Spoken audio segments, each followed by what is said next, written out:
our Vice Chancellor, Dr. Achal Gulati sir, our co-VC, Dr. Pure Kapoor sir, and PGCR Committee Convener, Dr. Mukesh Sinha sir, respected teachers, dear colleagues and students, and in the PGCR series, this is the 36th PGCR, and its topic is the diagnostic and therapeutic role of the nuclear medicine. And today's CR is presented by the Department of Nuclear Medicine. The today's CR, the session will be chaired by Dr. Bhuvendra Ambedkar. He is Professor and Head of Department in Department of Nuclear Medicine. Dr. Paresh Sukhani sir, Professor and Head Department of Radiodiagnosis, and Dr. Rajiv Kasliwal sir, Professor and Head of Department of the Endocrinology. Today's CCR will be coordinated by Department of Nuclear Medicine, Department of Endocrinology, Department of Medical Oncology, Department of Gastroenterology and Urology. So I invite our first year resident, Dr. Divya Sharma, to start the PGCR. Good morning, respected dignitaries, faculty members, and my dear colleagues. Myself, Dr. Divya Sharma, junior resident from the Department of Nuclear Medicine, under the guidance of Dr. B.R. Mittal sir and moderation Dr. Tarun Kumar sir, will be discussing briefly about the introduction and the various modalities in the nuclear medicine. First, we'll see what is nuclear medicine. Nuclear medicine is a medical specialty that uses a small amount unsafe radioactive substances, that is radiopharmaceuticals, for diagnosis and therapy. First, we'll see what are radiopharmaceuticals. They are radionuclides which are combined with the biological active carrier molecule, in which carrier determine the localization and radionuclide provide the imaging or therapeutic events. Sir, unsafe means unstable to open sources. We are seeing source.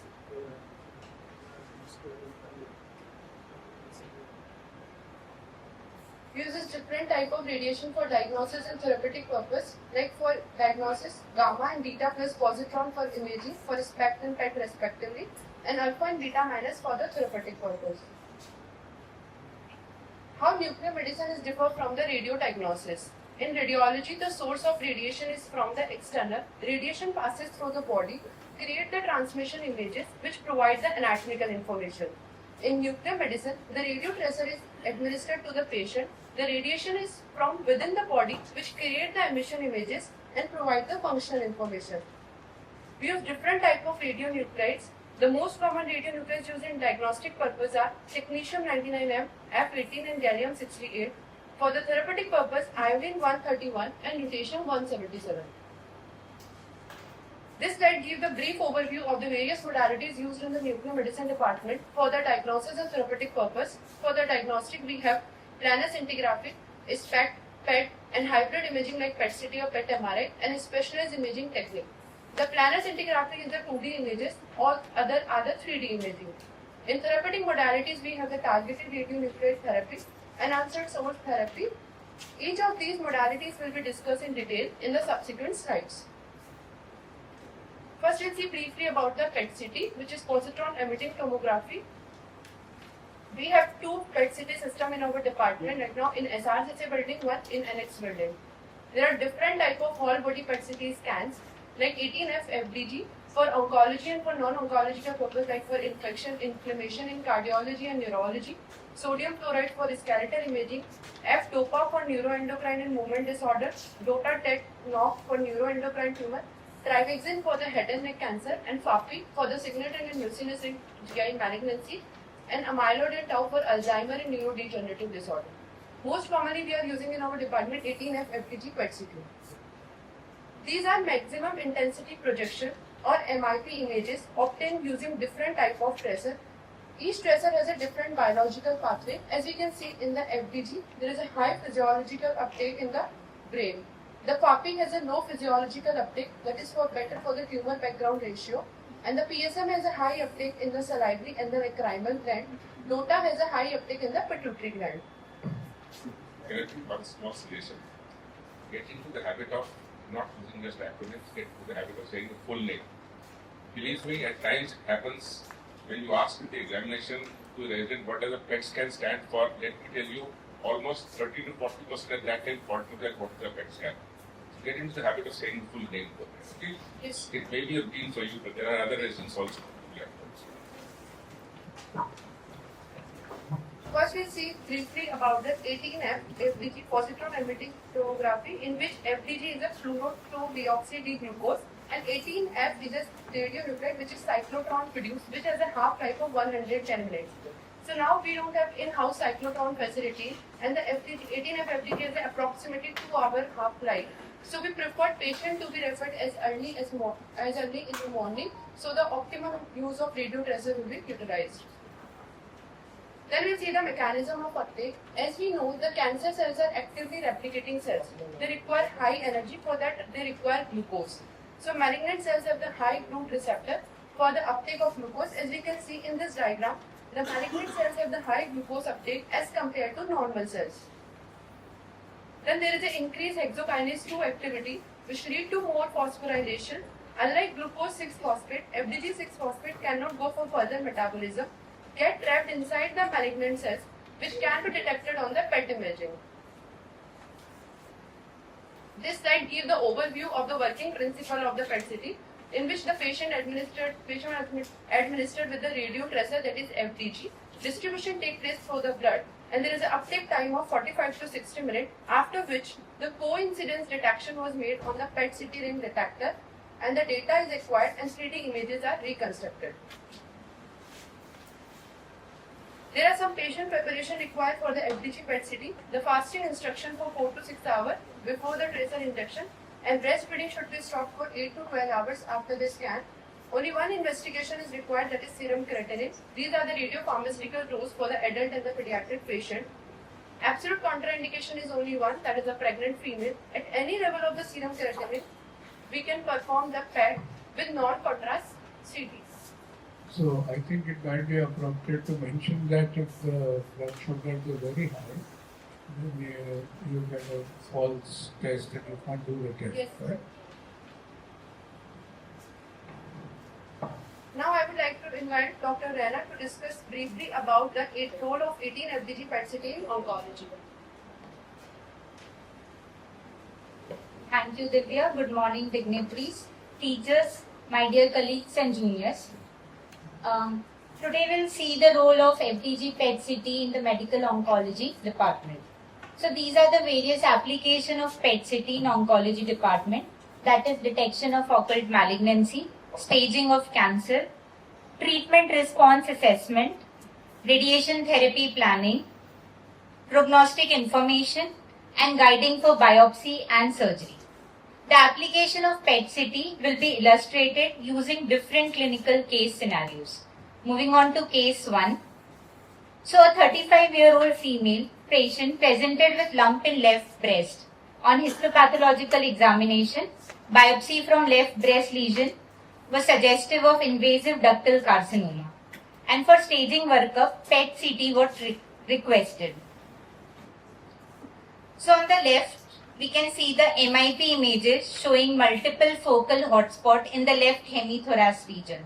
These are the transaxial images showing large mass in the left breast parenchyma, left ipsilateral axillary lymph node, and various internal mammillary lymph node. So with the PET-CT imaging, we can do the TNM staging, which is CT3, as the tumor size is 7.2 cm, which is more than 5 cm. N3B, because the internal mammillary nodes with the ipsilateral positive axillary node so fall into N3B. So final staging will be CT3 N3B M0 stage 3 according to the AGCC guideline 8th edition. Yeah. I think you should also highlight that there is no other modality which will pick up the internal memory nodes. Yes. So that's only can be done by the PET-CT. Yes. So after all the workup, patient was subjected to neoadjuvant chemotherapy, and post neoadjuvant chemotherapy, patient response assessment was done with the PET-CT, and as compared to the previous scan, we can see the resolution of the main breast lump with a decrease in number and size and extent of axillary lymph node. So these are the coronal and transaxial images showing near complete resolution of the left breast lesion, which is we can see here, and the decrease in number of the lymph node is also noted. So after neoadjuvant chemotherapy, there was near complete response. Patient underwent surgical management in the form of MRM and axillary lymph node dissection. In the last image, we can all appreciate there is a complete response of the breast lesion and lymph node as compared to the baseline scan. So in many solid tumors, we use RECIST criteria, which is mainly used in CT and MRI, and PERCIST criteria, which is used by PET-CT. These are the criteria used for the response assessment. As we can see, in the response assessment PET, we will say it is a complete response when there is disappearance of all the lesion and there are no new lesions present. So the RECIST criteria will tell whether the tumor has shrunk, and the PERCIST criteria will tell whether the tumor has become metabolically inactive. So PET-CT adds functional information that complements the anatomical assessment provided by CT or MRI. Moving on to the case 2. A 72-year-old male smoker presented with the complaints of cough for 2 to 3 months, chest pain for 1 to 2 months, and dyspnea for 1 month. On imaging with CCT chest, there was large mass in hilar and infrahilar region in right lung with mediastinal lymphadenopathy. So we can see the viable tissue in the medial side of the hilar region. Patient underwent CT guided biopsy. The histopath was suggestive of inconclusive for malignancy.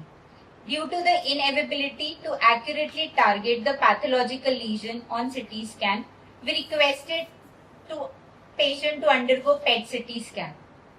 So now we can see the viable tissue in the whole large mass which is present in left hilar lesion. So repeat biopsy was taken from the viable tissue which was suggestive of adenocarcinoma. So viable tissue towards the medial side of the hilar region, PET-guided biopsy was done from the most FDG-avid area, targeting the metabolically active part of the necrotic lung mass. So PET-CT identifies the site with the highest FDG uptake, enabling the targeted biopsy of the viable tumor tissue, especially in the heterogeneous tumor, suspected transformation, recurrent disease, or when the conventional imaging is inconclusive. Moving on to the case 3. A patient presented with a swelling in the right neck region. Histopath was suggestive of non-Hodgkin's lymphoma on the biopsy from the right neck swelling. We requested for FDG PET for the disease for the staging workup. We can see the MIP images of the patient showing the large area of increased uptake in the right neck region, bilateral axillary neck region, anterior chest wall, and abdominal region. These are the coronal and axial images showing large cervical lymph node, multiple axillary lymph node, abdominal lymph node, and multiple lymph nodes. So for the staging workup of lymphoma, that is a hematological malignancy, Lugano classification is the standard system used for staging of lymphoma. As the lymph nodes were present on both the sides of the diaphragm, patient falls under the Lugano stage 3, and as the primary lymph node was more than 10 centimeter, it falls under bulky. So final stage was 3X. So patient received 3 cycles of chemotherapy. We can see the response evaluation on the MIP images. There is a resolution of right-sided neck peak swelling, mediastinal, axillary, and abdominal lymph nodes. So these are the same coronal and axial images showing resolution of FDG, avid cervical, and axillary lymph nodes. So in lymphoma, response assessment is done by Dewey score, which is used for the response assessment. Score 1 to 3 with say negative PET-CT, it indicates the complete metabolic response, and score 4 to 5 indicates positive PET-CT, which suggests residual active lymphoma and may require treatment for the more intensive therapy. So with this, we can de-escalate or continue the same treatment. So in hematological malignancy, PET-CT is indispensable for accurate staging, early assessment of treatment response, end of treatment evaluation, relapse detection, and the Duvalet score standardizes the response assessment and guides the clinical decision making. Now I call Divya for the further discussion.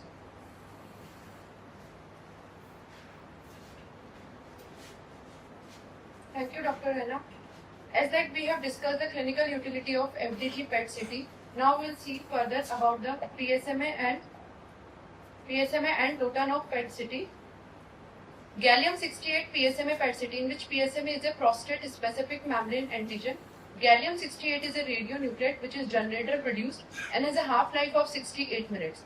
Unlike FDG, which requires cyclotron facility, Gallium-68 doesn't require on-site cyclotron facility, and we are fortunate to have Gallium-68 generator in our department, thanks to the institute and the hospital administration for that.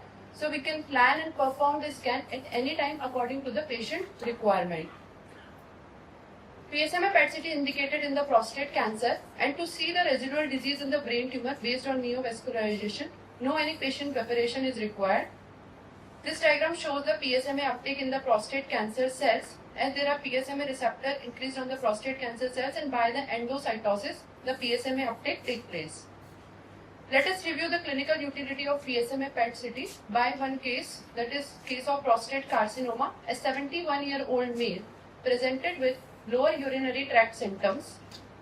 Patient underwent TRUST-guided biopsy. The biopsy was suggestive of adenocarcinoma and Gleason's score 3+4 is equals to 7. Based on histopathological finding alone, it seems like a disease of low volume, but the patient underwent the Gallium-68 PSMA PET-CT, in which we can see the huge metastatic lesions throughout the whole body, which is suggestive of high volume disease and which correlate with the serum PSA level also, which is more than 100. These are the transaxial coronal and sagittal images of the subsequent case, in which there is an intense PSMA avid lesion in the prostate, nodal metastasis and skeletal metastatic lesion. So by this case we understand that histopathological finding can give the primary tumor characteristic but can't determine the overall extent of the disease. PSMA PET is not only used for the staging purpose but also used for the response evaluation. Like in this case, the patient has an intense PSMA avid lesion in the prostate and nodal metastatic lesions. After the patient underwent orchidectomy and the androgen deprivation therapy, there is resolution of primary lesion and metastatic lesion. These are the corresponding transaxial images of the patient. Now I'll discuss briefly about the Gallium-68 DOTA PET-CT, in which the DOTA is a somatostatin analogs. These detect the tumor expressing the somatostatin receptor, especially on neuroendocrine tumor. There are different type of radio tracers, that is DOTA, TET, TOC and NOC, based on the SSTR receptor affinity. We use most commonly DOTA NOC, which has a SSTR affinity for 2, 3, 5. Because it has a multiple receptor affinity, it utilized for image diagnostic purpose to reach the metastatic lesion. No any patient preparation is required. This is a pictorial diagram showing the DOTA uptake, in which there is a neuroendocrine tumor cells which has a SSTR2 receptors. Let us review one case. There is a one foreign elderly female presented with a mass protruding from the external auditory canal, which looks like a rising sun sign classically. Then the patient underwent the DOTA PET, which also saw SSTR avid lesion arising from the right tympanic, and another lesion which can be appreciated more in the next image. There are two tumors arising from the carotid. Yes, go back to last slide. Yes, sir. What do you mean by the rising sun sign? Sir, in this the mass is protruding from the external auditory, from the right tympanic region and protruding in the external auditory Is canals. that the rising sun sign? So rising sun sign is for the glomus jugulotympanicum, in which the Where do you see it? jugular, sir, it arises from the jugular fossa and protruding in the middle ear. Where do you see the rising sun sign? Do you see it in the external canal or through the tympanic membrane? So in tympanic membrane by examination. Frequently your requirement of rising sun sign. Yes.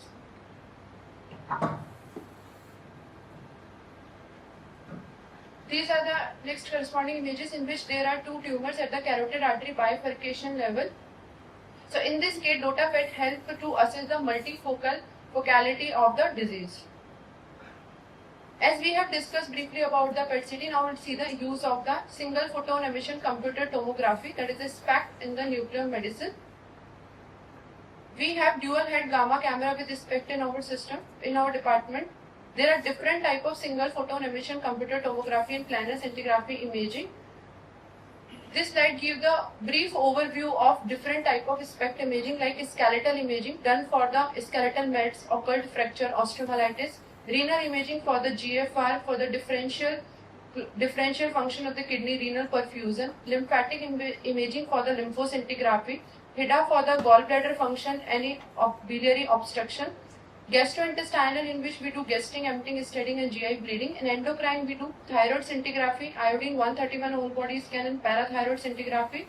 In the neurological for brain perfusion, and in the pulmonary for the ventilation perfusion scan, and in the cardiology for the myocardial perfusion and viability. Each of these modalities and their clinical utility will be discussed briefly in the subsequent slides. Now I would like to invite Dr. Harmanpreet for discussing briefly about the role of nuclear medicine in endocrinology.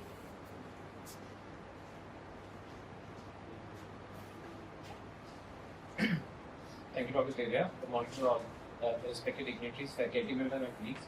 I will be discussing the role of nuclear medicine in endocrinology. It includes thyroid and parathyroid imaging for assessing the function and localizing the region.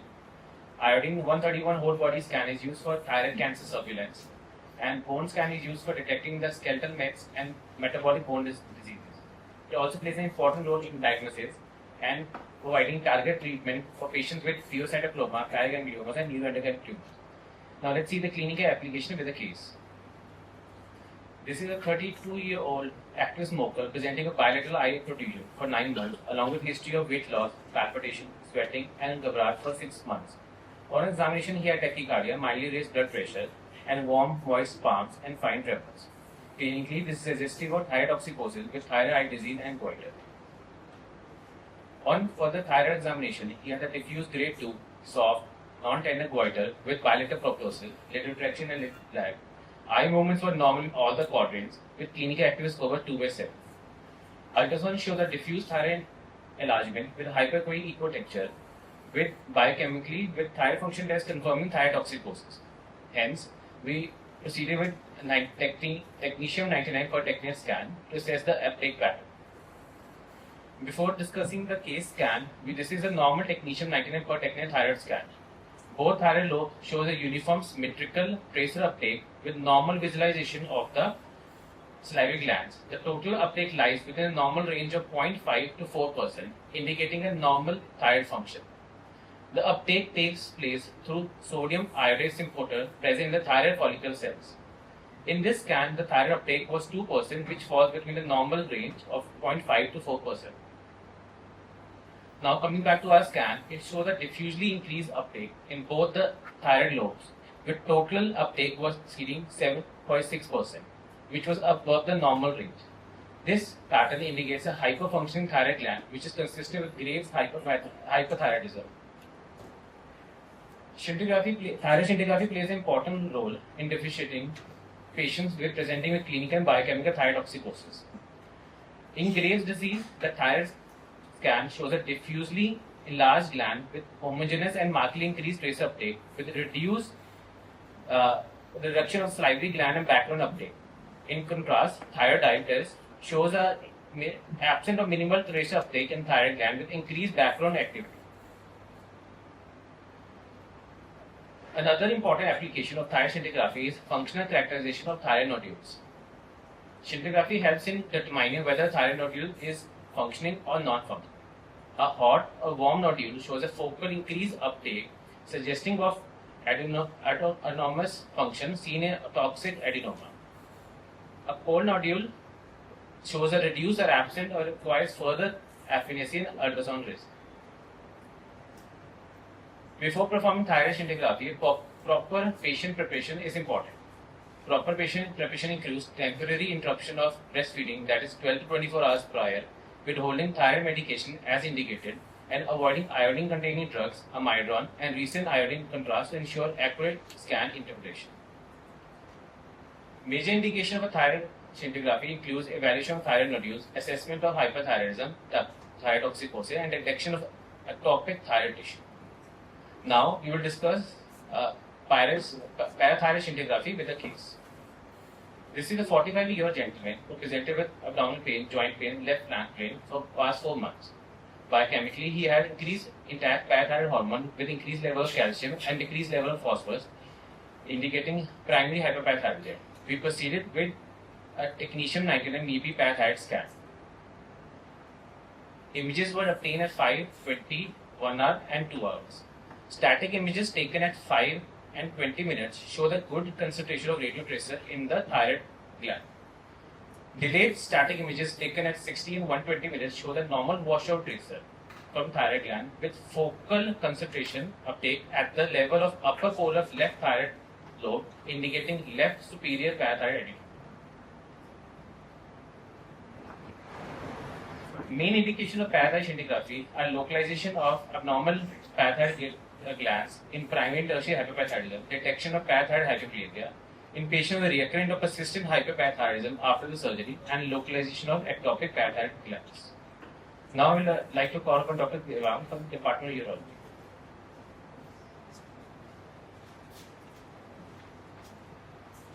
Good morning, respected dignitaries. Myself, Dr. Devang, and I will present the role of the nuclear medicine in the urology.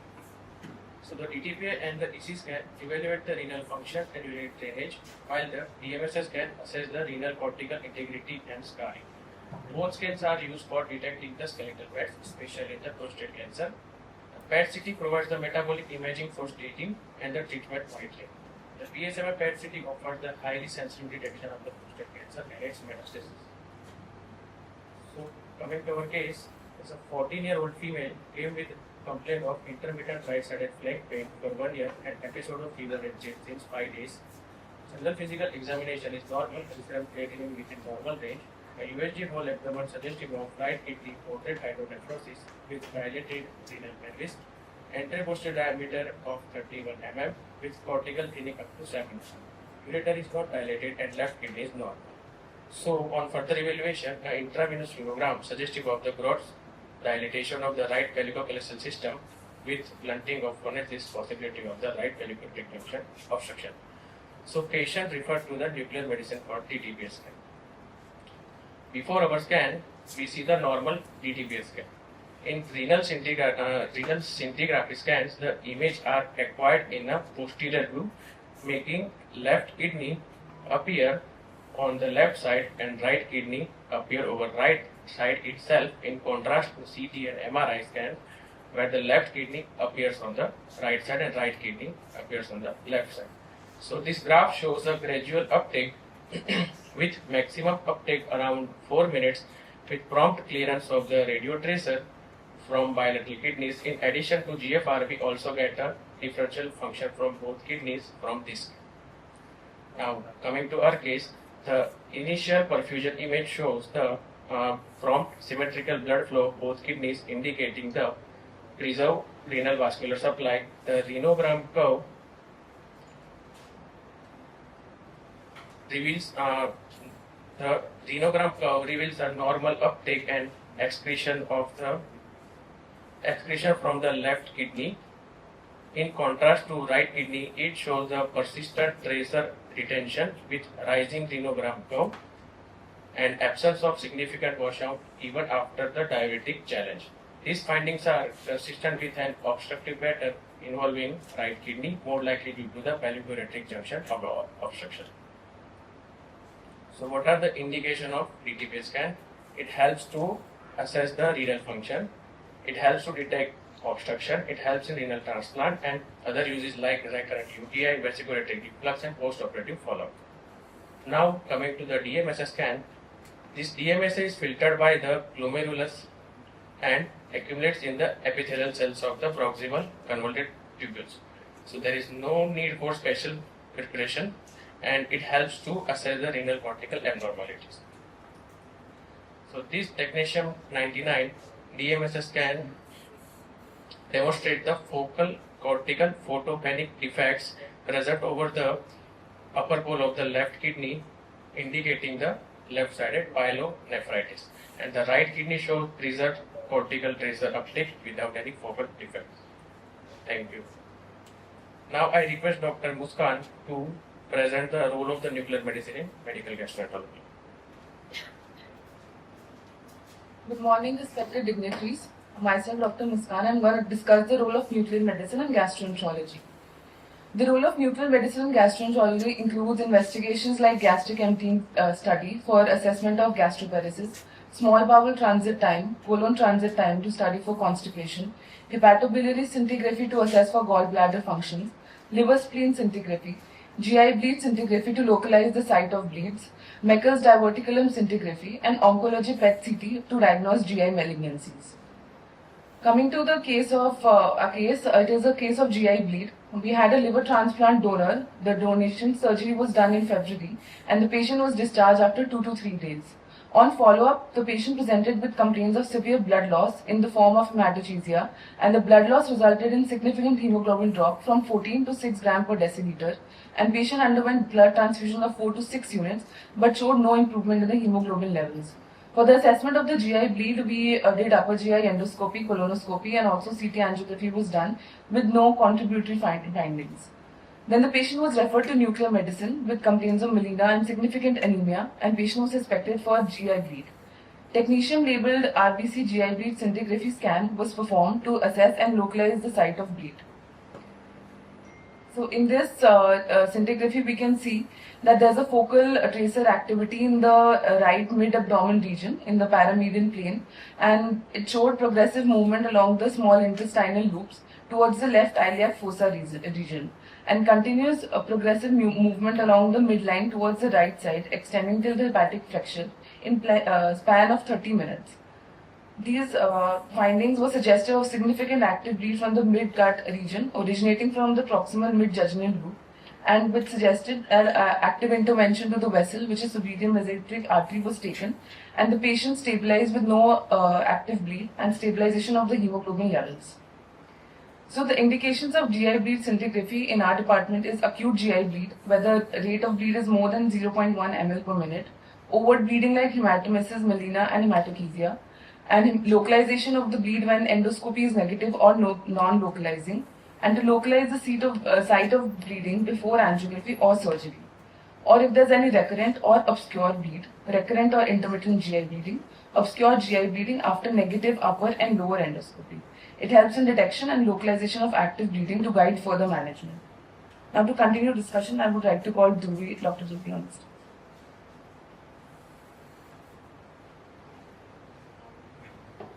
Having discussed the various PET imaging modalities, now I'll further discuss the role of nuclear medicine in skeletal scintigraphy. Skeletal scintigraphy was once one of the most widely used imaging modality in nuclear medicine. The advent and widespread availability of PET-CT scan have reduced the use of bone scintigraphy.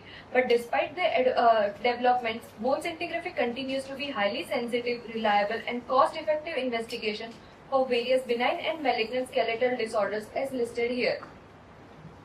Bone scintigraphy evaluates bone metabolism by detecting areas of increased osteoblastic activity using technetium-99 labeled bisphosphonates. These areas appear as focal hotspots on scan images. The left image demonstrates normal technetium-99 MDB whole-body bone scan showing homogeneous tracer distribution throughout the skeleton with physiological visualization of both kidneys. In contrast, the image on the right illustrates a super scan characterized by diffusely increased skeletal radiotracer uptake with absent or faint renal visualization, reflecting extensive osteoblastic activity typically seen in diffuse skeletal metastasis or severe metabolic bone disease. Now this demonstrates a triple-phase bone scan performed in a patient presenting with persistent pain in the right knee following knee arthroplasty. The scan shows increased tracer uptake in all three phases, that is flow, blood pool and delayed images around the right knee region, a pattern suggestive of active infection or inflammatory pathology. Until now, we have explored the diagnostic role of nuclear medicine. Now, let us shift our focus on the therapeutic arm, where targeted radionuclide therapy plays a crucial role in the treatment of both benign and malignant disorders. Initially, it is very important to distinguish radionuclide therapy from radiotherapy. Radionuclide therapy is a targeted molecular treatment performed in the Department of Nuclear Medicine, whereas radiotherapy is performed in the Department of Radiation Oncology. In radionuclide therapy, a radiopharmaceutical is administered either intravenously or orally, which is delivered in targeted radiations from within the body using a pharmaceutical that selectively localizes in the diseased tissue, thereby limiting radiation exposure to the surrounding normal tissue.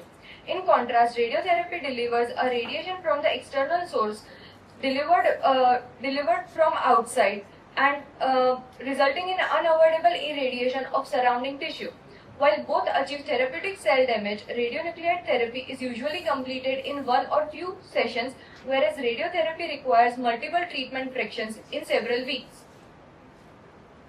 These are some of the major therapeutic applications, which include low-dose and high-dose iodine-131 therapy for Graves' disease and differentiated thyroid cancers respectively, lutetium-177 PSMA therapy for prostate cancer, lutetium-177 PRRT therapy for neuroendocrine tumors, bone pain palliation therapy for skeletal metastasis, and radiosynovectomy for inflammatory joint diseases. These are the pictorial presentation of few of the therapies. Now we'll be discussing upon radioactive iodine therapy. Radioactive iodine therapy is delivered using iodine-131, which is targeted radionuclide treatment for various benign and malignant thyroid disorders. The key prerequisites for radioactive iodine therapy includes a negative pregnancy test, iodine restriction, and appropriate evaluation. TSH stimulation, that is TSH levels more than 30 milli international units per liter is required only for differentiated thyroid cancers to enhance radioiodine uptake. It is not required for hyperthyroidism. Now we'll be briefly discussing the radioactive iodine therapy through a representative case of an 18-year-old female who underwent total thyroidectomy with histopathological report showing papillary thyroid carcinoma and other features as depicted. Based on the ATA risk stratification, the patient was stratified into high intermediate risk. These are the laboratory findings which shows increased TSH levels and increased thyroid tumor marker levels. Based on this, the patient was underwent the iodine-131 whole body scan, which shows two focus of increased tracer uptake in the cervical region. Based on the imaging finding and laboratory findings, the patient underwent 100 millicurie of high-dose radioiodine therapy, and the patient was followed for 6 months. This demonstrates the patient response to radioactive iodine therapy by comparing the baseline scan and 6 months follow-up scan. Together, the imaging and laboratory findings indicate an excellent therapeutic response to radioactive iodine therapy with no evidence of significant residual iodine-avid lesion in the 6-month follow-up scan. Now we'll be discussing upon the PRRT therapy, that is peptide receptor radioligand therapy, through a case of 26-year-old female with metastatic well-differentiated grade 1 neuroendocrine tumor of unknown primary. The baseline gallium-68 PET CT scan was performed and the MIP image demonstrated widespread somatostatin receptors, positive hotspots throughout the body indicating widespread metastatic disease. The high SUV max values indicate strong tracer uptake, confirming the suitability for peptide receptor radionuclide therapy with lutetium-177 dotatate. These are the sequential post-therapy imaging demonstrating a gradual reduction in both the number and intensity of the metastatic lesion, which with each cycle of lutetium-177 dotatate therapy reflecting a significant reduction in the tumor burden and favorable response to the treatment. To conclude, nuclear medicine bridges diagnosis and therapy through the concept of theranostic. By combining functional imaging with targeted radionuclide therapy, it enables early diagnosis, accurate disease characterization, personalized treatment, and objective response assessment. All this with the ultimate aim of improving clinical outcomes and quality of life. We are very thankful to Emeritus Chairperson, Vice Chancellor, Pro Vice Chancellor, Principal and Controller, PGCR Review and Core Committee, Department of Endocrinology, Department of Urology, and Department of Gastroenterology. Thank you. Yes, sir.